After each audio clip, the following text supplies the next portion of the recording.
Hello there, friends. Welcome back to another episode of Generation Tech. My name is Alan, and today I want to talk about another question that a lot of fans have about the new Kenobi TV series. And yes, there are going to be spoilers in this video from part 3 of the Kenobi TV series. Just a warning for anyone who hasn't seen it yet.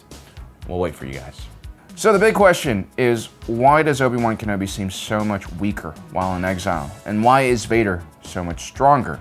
After all, Obi Wan Kenobi has just been chilling all these years, not doing much. It was Anakin who experienced a life-changing accident involving lava. If anyone should be struggling right now to fight, it should be Anakin.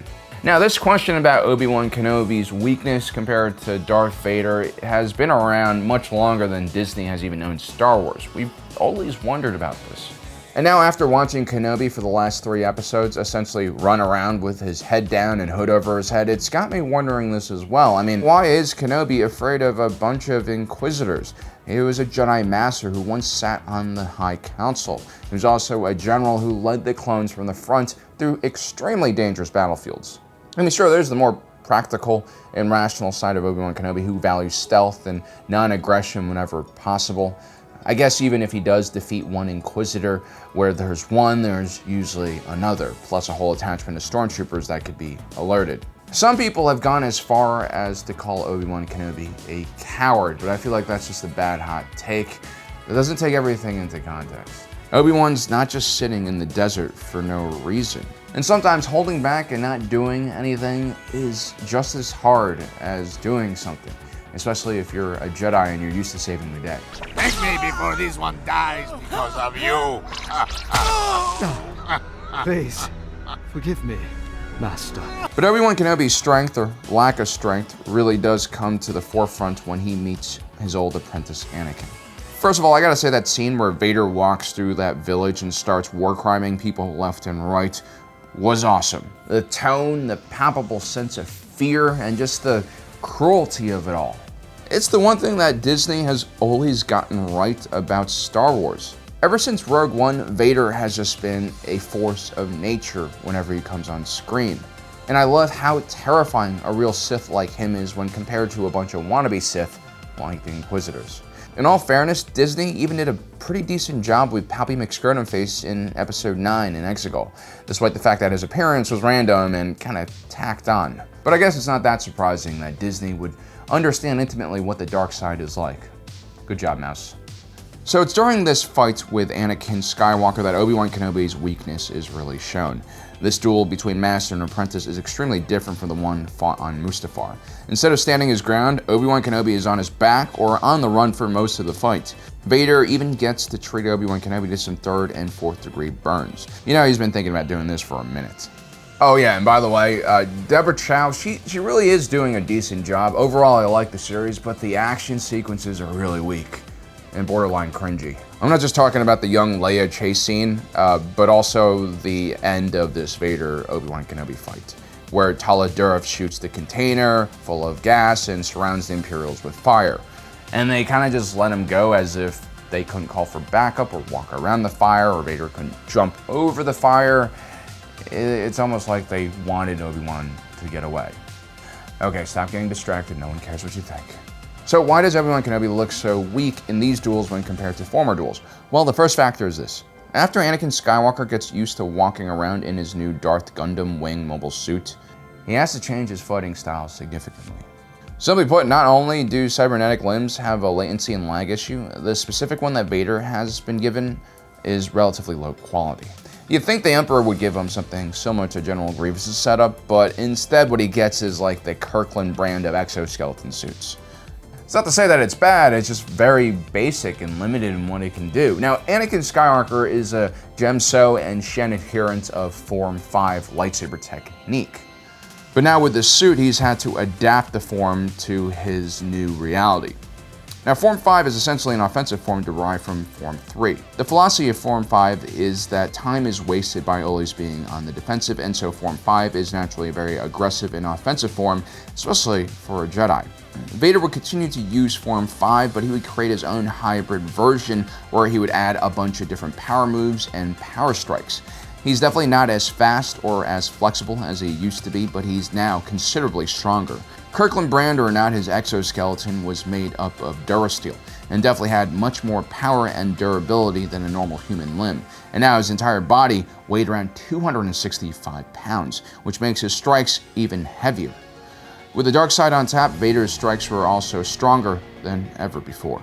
Now his defense, on the other hand, is a lot slower and therefore weaker in my opinion, but because Vader is more man than machine at this point, he can take a lot of punishment without actually getting hurt. And so when Obi Wan Kenobi is trying to block Darth Vader, he really is struggling quite a lot to absorb all that anger and power. Now this is something that Anakin does to Obi Wan Kenobi on Mustafar, but to a much lesser extent.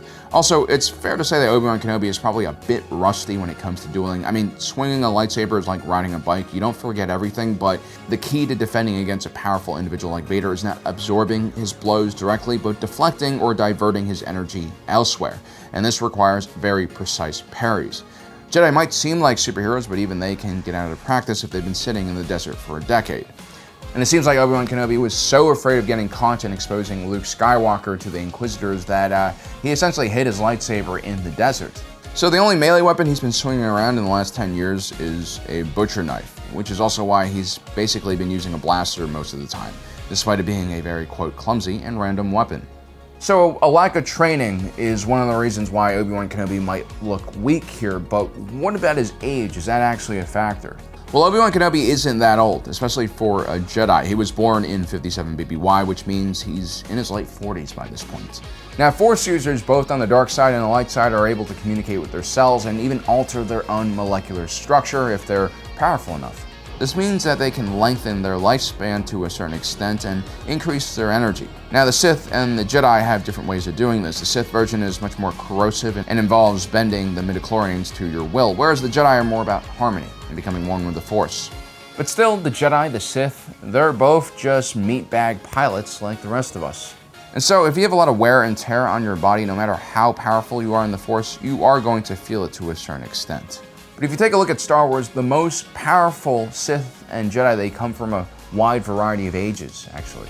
Count Dooku, for instance, was an extremely talented duelist. He was in his 80s when he died, and he was quite skilled up until he died. And that's because as the Jedi and Sith ages, they actually become much better at controlling the Force and using it in combat. I mean, take a look at Grandmaster Yoda. The guy needs a cane to limp around and oftentimes just rode around on a small repulsor lift. And who's to blame him? He's almost 1,000 years old. But when he actually needs to fight, he uses Form 4 Ataru, which is one of the most demanding lightsaber forms. It depends heavily on acrobatic flips and athletic flanking maneuvers. Age clearly is not a huge factor for Yoda. Even if his bones, muscles, and joints can't handle the pressure anymore, he has more than enough force powers to essentially lift him around the battlefield.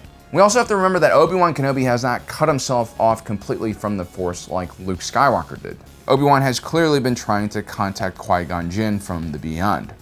We're not sure if he actually reaches anyone on the other side, but this is completely a part of his mission. His primary objective is to guard Luke, and his secondary mission was figuring out how to become one with the Force. In theory, this introspective exercise to become one with the Force should increase Obi Wan Kenobi's connection to the Force, which means that when he's fighting, he should be able to tap into Force powers at a much higher rate. This is a very good thing.